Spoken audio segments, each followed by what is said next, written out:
안녕하십니까. 다문화 가정 학생을 위한 정시 모집 대입 설명회 그 첫 번째 강의를 시작하도록 하겠습니다. 강의를 맡은 저는 대구광역시 교육청 대입 내비게이션 센터에서 대입 지원관으로 근무하고 있는 윤종걸이라고 합니다. 강연에 관한 안내 말씀을 먼저 드리도록 하겠습니다. 이 강의의 목적은 다문화 가정 학생이 수능 성적 중심으로 정시 모집으로 대학 가는 방법을 쉽게 설명드리고자 준비하였습니다. 그리고 간단한 안내사항을 말씀드려 보도록 하겠습니다. 이 강의는 천천히 반복해서 말하고 쉬운 말로 설명을 드리고자 노력하고 있습니다. 그리고 정시 모집에 다문화 가정 자녀만을 위한 특별 전형이 거의 없다라고 말씀을 드렸는데요. 제가 찾아보기로는 이제 없습니다. 그래서 수능 성적 중심의 일반 전형을 중심으로 이제 학생들이 진학할 수 있는 방법을 설명드려 나가도록 할 겁니다. 그리고 마지막으로 학생마다 각각의 상황이 모두 다 다릅니다. 그래서 공통적인 내용을 중심으로 이 강의를 준비했지만 이제 구체적으로 대입 전형 방법을 이제 어떻게 준비해야 될지 궁금하신 분들은 개별적인 상담을 통해서 이 강의의 내용을 이제 보완해 나가시면 좋을 것 같습니다. 강연 순서를 말씀드려 보겠습니다. 제1부 강의를 지금 진행하고 있는데요. 제1부에서는 다문화 가정 학생의 대입 준비라는 큰 제목 하에 대입 전형의 이해와 다문화 가정 자녀 특별 전형에 관해서 상세히 설명드려보고자 합니다. 그리고 그 다음번 제2부에서는 다문화 가정 학생의 수능 성적 중심 대입 준비라는 주제로 대학 수학능력시험 성적 및 정시 모집 전형의 이해에 관해서 설명드려가고자 합니다. 그리고 마지막 제3부 강의에서는 다문화 가정 학생의 정시 모집 대입 전력에 관해서 알아보는데요. 정시 모집 지원 전략 및 정시 모집 원서 접수 방법을 조금 더 구체적으로 살펴드리고자 합니다. 필요한 부분의 강의를 반복해서 들어보시거나 아니면 필요한 내용을 찾아서 들어보시는 방법으로 제가 설명드리는 강의를 활용하시면 좋겠습니다.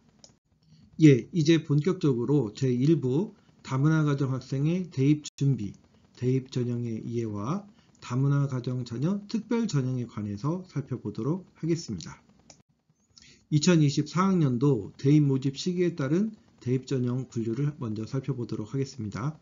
9월 달에 이제 지나갔지만 9월 달에 수시 모집이 있었죠. 수시 모집 9월 11일부터 9월 15일까지 중에 3일 이상 원서 접수가 이루어졌고요. 학생부 성적 중심의 교과 전형, 학생부 종합 전형, 학생부 종합 전형에서는 성적과 활동의 내용까지를 살펴봤습니다. 그리고 논술 전형, 그리고 실기 실적 전형이 있었고요. 이제 아직 지나가지 않은 지금 현재 강의를 찍고 있는 날짜가 12월인데요. 12월 초인데 이제 1월 3일부터 1월 6일까지의 기간 중에 3일 이상 동안 대학이 또 이제 정시 모집 원서 접수를 합니다. 1월 달에 있는 정시 모집에서는 수능 성적 중심의 전형과 실기 실적 중심 전형으로 이제 학생을 또 선발합니다. 그리고 이제 마지막 2024 대입의 마지막은요. 2월 말일경에 이제 추가 모집으로 2월 22일부터 29일까지의 기간 동안에 이제 전형이 치르게 되는 추가 모집이 있습니다. 추가 모집 때는 수능 성적 중심의 전형도 있고요. 일부 대학들은 학생부 성적 중심으로도 학생을 선발합니다. 이제 모집 시기별 복수 지원 가능 횟수를 한번 살펴보도록 하겠습니다. 9월 수시 모집에서는 전체 6번까지의 기회가 있었고요. 1월 달에 이루어지는 이제 정시 모집의 경우에는 각 군별로 가군, 나군, 다군에 각 군별로 최대 이제 한 번씩, 그래서 전체 3번의 지원 기회가 있습니다. 가군에 한 번, 나군에 한 번, 다군에 한 번 지원을 하셔야 되고요. 뭐 가군에 2번 하고 나군에 2번 하고 뭐 이런 경우는 이제 인정되지 않습니다. 만약에 가군에 하나, 나군에 하나, 그런데 다군에는 지원할 대학이 없으면 최대 3번까지라고 해서 가군이나 나군에 하나를 더 할 수 있는 게 아니고요. 다군에 지원할 대학이 없으면 최대 2번만 지원하는 그런 상황이 되겠습니다. 그리고 2월 달에 있는 추가 모집의 경우에는 추가 모집은 지원 횟수에 제한이 없거든요. 그래서 희망하는 만큼 여러 번 반복해서 지원하는 것도 가능합니다. 모집 시기별 복수 지원 금지 사항도 중요하겠죠. 수시 모집, 지금 이제 수시 모집은 최초 합격자까지만 발표가 이루어졌고요. 추가 합격자 발표가 또 이루어질 예정입니다. 수시 모집에 어쨌든 합격하면, 최초 합격이든 추가 합격이든 수시 모집에 합격하면 정시 모집이나 추가 모집에는 지원이 불가능합니다. 등록을 포기해도 역시 마찬가지로 모두 지원 불가라는 점을 꼭 유의하셔야 하겠고요. 정시 모집에 합격하고 등록한 학생들, 합격해서 등록했을 경우에는 2월 달에 있는 추가 모집에 지원이 불가능합니다. 추가 모집은 이제 추가 모집 합격과 등록을 하게 되는데 이제 4년제 정시 등록을 만약에 합격을 했지만 이제 등록을 안 하고 등록을 포기했을 경우에는 이제 2월 추가 모집에 지원이 가능한데요.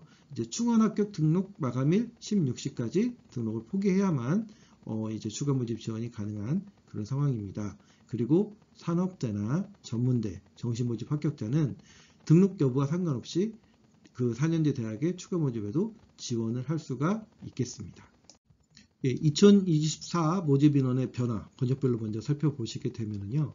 수도권과 비수도권의 차이점을 좀 크게 확인하실 수 있을 겁니다. 수도권은 수시 모집에서 64.4%, 정시 모집에서 35.6%의 학생을 선발하고 있고요. 수도권 이외의 그 비수도권 지역은 수시 모집에서 88.1%, 그리고 정시 모집에서는 11.9%의 학생만을 선발하고 있습니다. 전년도랑 비교했을 때 큰 차이는 없습니다. 하지만 수도권은 정시에 선발하는 비율이 좀 많은 편인 반면에 비수도권 지역에서는 수시 모집에 워낙 많은 인원을 선발하다 보니까 정시 때는 11.9%밖에 학생을 선발하고 있지 않음을 확인하실 수 있겠습니다. 이제 정시 모집의 대입 주요 일정을 먼저 살펴보시게 되겠는데요.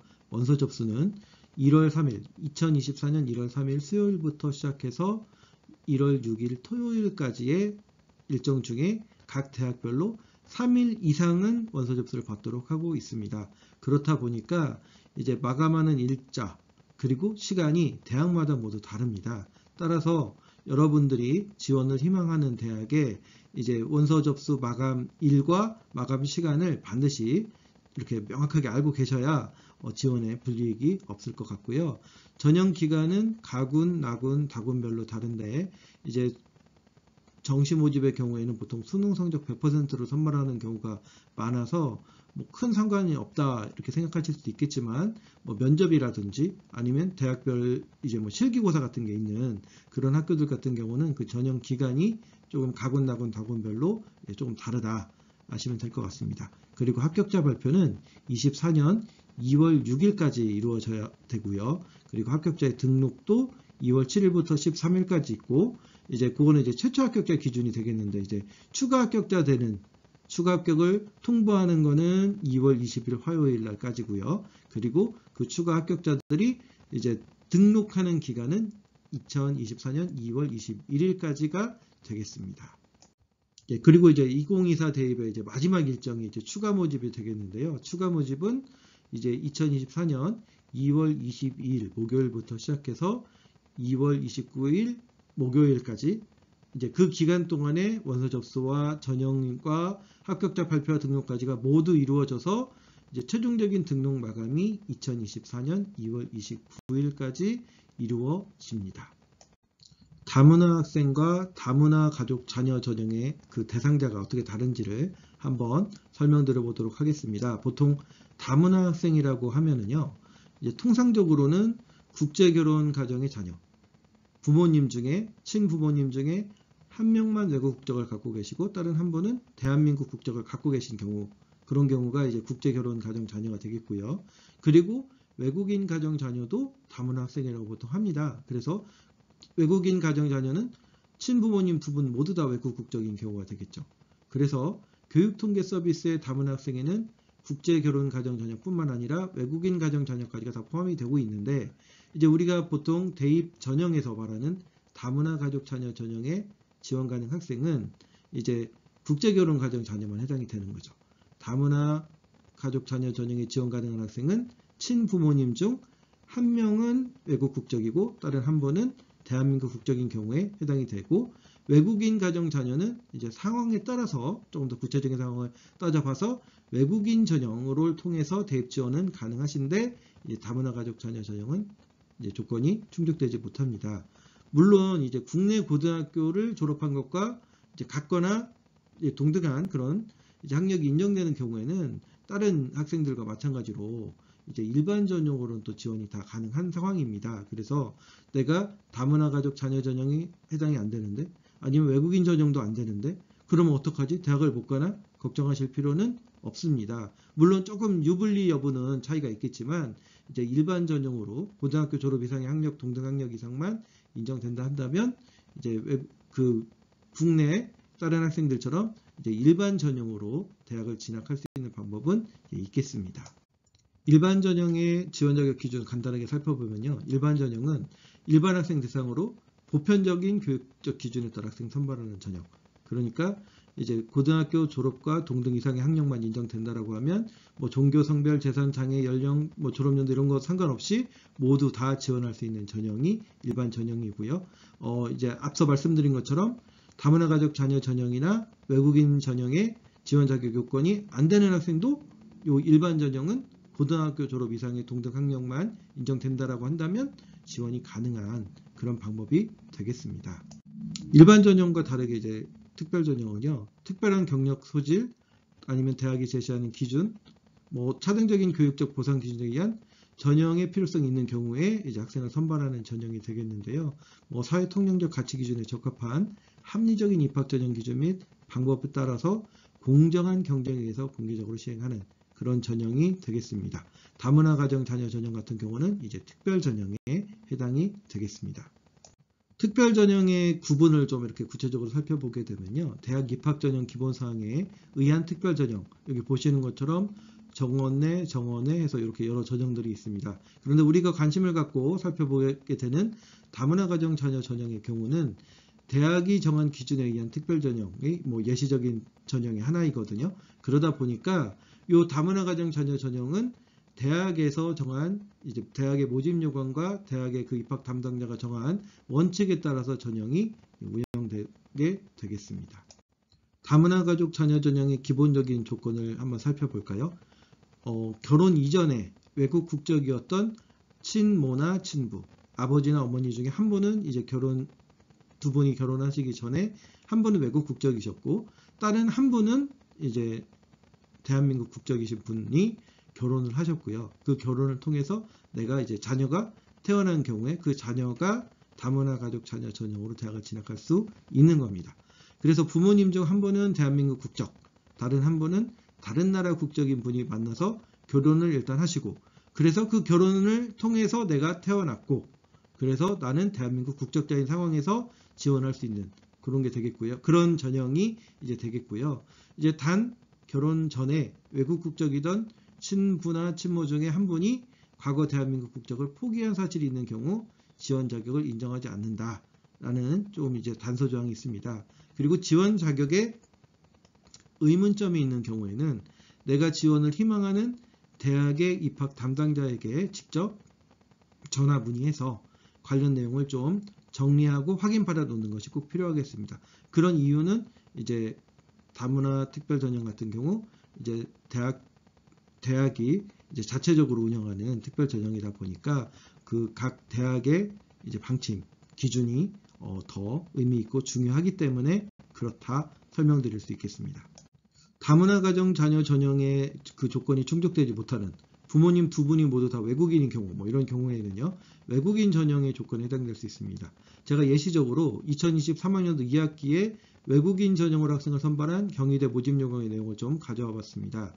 국적 요건을 먼저 살펴보시면 본인이나 이제 부모님 모두 다 이제 외국인으로서 아래 각 사항을 모두 만족하고 있어야 된다. 그래서 가나다의 내용이 있는데요. 가의 내용을 살펴보시면 학생이 대한민국 고교 과정에 상응하는 교육과정을 시작하기 전에 부모님과 학생 모두 외국 국적을 취득한 경우 부모 및 학생 모두 외국인으로 인정된다. 그리고 나번에 보면 본인 및 부모가 한국 국적을 상실하였을 경우에 국적 상실 증명을 제출해야 된다. 다번 내용을 보면 부 또는 모 중 한 명이 부양 의무자인 경우, 그러니까 아버지 어머니랑 자녀랑 다 같이 있는 게 아니고요. 부모님 중에 한 분하고만 같이 생활하는 경우가 되겠죠. 그런 경우에 부양 의무자, 나를 실질적으로 이렇게 좀 키워주고 계시는, 관리해주고 계시는 부모님의 국적만 이제 반영이 된다라고 예시적으로 이렇게 설명이 되어지고 있고요. 단 정부에서 발행하는 문서로 확인이 되어야 되기 때문에 부모의 이혼이 발생했을 경우에 모집 요건 등에 따른 자세한 지원 자격 확인이 필요하다. 그래서 가나 부분은, 가와 나의 부분은 조금 더 확인이 명확한데, 다의 부분은, 다에 관련되어 있는 이제 내용 부분은 조금 더 이제 각각의 사정에 따라서 뭐 좀 다른 해석이 있는 여지가 있을 수 있습니다. 그래서 이런 부분들은 외국인 전형 각 대학의 담당자 분에게 반드시 문의하셔서 확인을 받고 지원 자격 여부가 명확하게 이제 확인된 상태에서 이제 지원을 하시는 게 학생들의 불이익을 방지할 수 있는 방법이 되지 않을까 싶습니다. 그래서 뭐 위의 조건에 해당되지 않을 경우 개별 문의를 하고 꼭 확인을 받고 지원을 하면 좋겠다라는 안내가 있고요. 학력 요건은 국내 또는 국외의 중등교육과정을 이수한 졸업자, 뭐 고등학교 교육과정 이상의 내용을, 동등 이상의 학력을 인정받는 경우가 되겠고요. 어학 요건이 또 중요하죠. 한국어 능력 시험, 토픽이라고 하는 시험에 3급 이상을 이제 성적을 꼭 갖고 있어야 되고, 만약에 성적이 더 좋으면 더 높은 등급의 합격 증명서를 가지고 계시다라고 한다면, 합격을 하셨다라고 한다면 이제 장학금이라든지 여러 혜택이 있기 때문에 한국어 능력 시험의 성적이 필수적으로 요구되고, 또 성적이 좋을수록 더 유리한 그런 상황이 되겠습니다. 다문화 가족 자녀 전형에 대해서 조금 더 구체적으로 뭐 Q&A 방식으로 좀 한번 정리를 더 해보도록 하겠습니다. 대학 입학 전형의 종류는 일반 전형과 특별 전형으로 구분이 될 수 있는데, 다문화 가족 자녀 전형은 일정한 자격 요건을 갖춘 사람만 지원할 수 있는 특별 전형이다. 일정한 지원 자격 요건이라는 건 부모님 중 한 분은 대한민국 국적, 또 다른 한 분은 외국 국적을 갖고 계신 상황에서 두 분이 만나셔서 결혼을 하셨고, 그 두 분이 만나서 결혼을 하셔서 이제 그 이후로 태어난 자녀여야 한다라는 그런 요건입니다. 그리고 내가 만약에 특별전형 지원 조건이 되지 않는다면 특별전형에 지원할 수 없으므로 이제 일반 전형으로 지원을 하시면 된다라고 말씀드릴 수 있고요. 내가 원하는 대학에 다문화 가족 자녀를 위한 특별전형이 만약에 없다면 그 대학 일반 전형으로 지원을 하거나, 아니면 뭐 그 대학의 과가 희망하는 과가 있으시겠죠. 그러면 이제 타 대학에 그 희망하는 과 다문화 특별전형에 지원하는 그런 방법을 또 찾으셔야 될 겁니다. 특별전형이 일반 전형보다 더 합격에 유리할까? 뭐 다문화 가족 자녀 전형이 특별전형이니까 이제 더 점수, 학생부 성적이라든지 뭐 이런 그 성적이 더 부족해도 합격 가능하겠느냐라는 이제 실질적인 이제 질문이 되겠는데요. 그렇죠. 일반적인 경우에는 특별전형이 더 유리한 게 맞죠. 하지만 특별전형은 일반 전형보다 선발하는 인원이 더 작습니다. 그렇다 보니까 이제 좀 생각 외의 경우가 발생하는 경우들도 종종 있거든요. 그래서 안전하게 합격을 하고자 한다면 내가 희망하는 그 대학에 일반 전형으로도 충분히 합격할 수 있는 성적이라고 한다면 일반 전형으로 지원하는 게 더 안정적이고 합격 가능성이 확실한 거죠. 그런데 굳이 그럴 경우에는 특별 전형으로 지원하지 말고 일반 전형으로 지원을 하면 되겠고요. 그런데 그게 아니고 일반 전형으로 지원을 하기에는 성적이 부족한 경우에, 그러면 일반 전형으로 지원해도 어차피 합격 못할 것 같으니까 그러면 특별 전형으로 조금 더 이제 상향 지원을 해보는 거죠. 합격 가능성이 좀 낮지만 그래도 특별 전형이니까 되면 좋겠다라는 마음으로 지원을 하는 겁니다. 그래서 특별 전형은 보통 이제 상향 지원용으로 활용하는 것이 더 바람직합니다. 내가 지원하고자 하는 대학에 일반 전형으로 충분히 합격할 수 있는 성적이라고 한다면 차라리 일반 전형으로 지원을 하는 게 안전하고 더 확실한 방법이 되기 때문에 굳이 일반 전형으로 합격할 수 있는 대학을 특별 전형으로 지원하는 것은 좀 권장되지 않는다. 별로 그렇게 유리하지 않다. 말씀드릴 수 있겠습니다.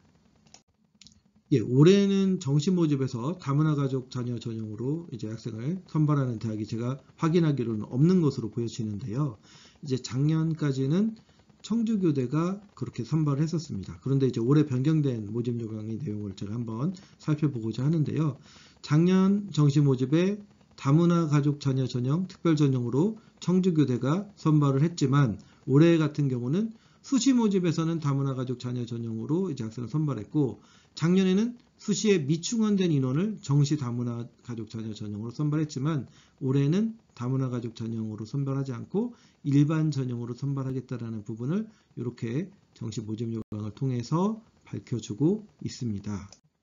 예, 다문화 가족 자녀를 가장 이제 별도의 다문화 가족 자녀 전용으로 선발하고 있는 대학들이 보통 전국에 있는 교육대학들, 교대에서 많이 그렇게 선발하고 있는데요. 제가 이제 광주교대의 이제 수시 모집 요강의 내용을 한번 가져와 봤습니다. 광주교대도 이제 별도로 다문화 가족 자녀 학생만 지원할 수 있는 다문화 가족 자녀 특별 전형이 수시 모집 때 이런 지원 자격 조건과 이제 3명 정도의 인원을 이런 방법으로 이렇게 선발을 하고 있는 것을 확인해 보실 수 있으시죠. 그리고 이제 정시 모집 요강을 살펴보시게 되면은요. 장애인, 농어촌, 기회균형 전형의 계열 학생들은 뭐 기초생활수급, 차상위, 그리고 한부모 가족 자녀 학생들 같은 경우는 수시 모집에서 뽑고자 했지만 전부 학생들을 합격시켜서 이제 등록하지가 않은 경우, 미충원 인원이 발생하는 경우에는 각각의 그 해당 전형으로 이제 수시 때 뽑으려고 했던 것처럼 정시에도 그대로 학생을 또 선발을 합니다. 하지만 다문화 가정 자녀 같은 경우는 별도로 이제 정시에도 선발하지 않고 이제 일반 전형으로만 지원할 수 있는 그런 상황이 되고 있는 것을 이제 요 모집 요강을 통해서도 확인을 해 보실 수 있습니다. 예, 감사합니다. 이상으로 제 1부 강의를 마치도록 하겠습니다. 다음 편에서 이제 아래와 같이 강의가 계속 진행되는데요. 2부와 3부의 강의를 통해서 더 구체적인 정시 모집 진학 방법에 대해서 안내해 드리도록 하겠습니다. 감사합니다.